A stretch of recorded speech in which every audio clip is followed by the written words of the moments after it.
দার্জিলিংয়ে ভয়াবহ ভূমিধস এবং সেতু ধসে মৃত্যু হয়েছে 6 জনের। মিরিকের দুধিয়া আয়রন ব্রিজ ভেঙে পড়ায় যোগাযোগ সম্পূর্ণ বিচ্ছিন্ন।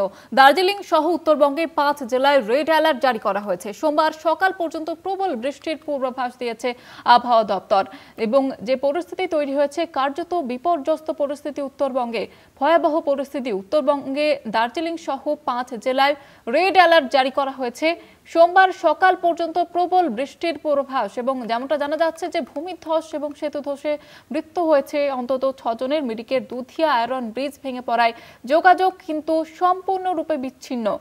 দার্জিলিং সহ উত্তরবঙ্গের 5 জেলায় ইতিমধ্যে রেড অ্যালার্ট জারি করা হয়েছে এবং যেমনটা জানা যাচ্ছে যে সোমবার সকাল পর্যন্ত প্রবল বৃষ্টিপাত হবে এমনটাই আবহাওয়া দপ্তরের তরফ থেকে কিন্তু পূর্বাভাস দিয়েছে।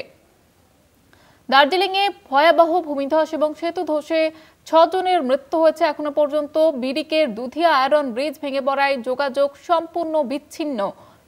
দার্জিলিং সহ উত্তরবঙ্গের 5 জেলায় রেড অ্যালার্ট জারি করা হয়েছে। আমাদের সঙ্গে টেলিফোন লাইনে রয়েছে প্রতিনিধি তনুকা দাস। তনুকা, কি আপডেট রয়েছে?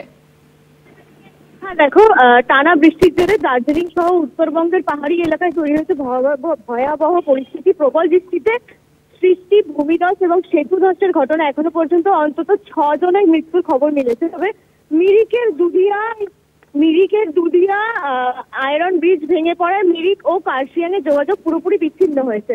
এদিকে জাতীয় সড়ক 110-এর বুসেন খোলা এলাকাতে ভূমিধসের ঘটনা ঘটেছে বলে জানা যাচ্ছে এবং রাস্তা মাটি ও পাথর পুরোপুরি ঢেকে গেছে। ফলে গাড়ি চলাচল বন্ধ একেবারেই এবং প্রশাসনের ও বিপর্যয় মোকাবিলা দল উদ্ধার কাজে নেমেছে। তবে স্থানীয় বাসিন্দাদের নিরাপদ জায়গা সরিয়ে নিয়ে যাওয়া হচ্ছে। ইতিমধ্যে শুভেন্দু অধিকারী টুইট করে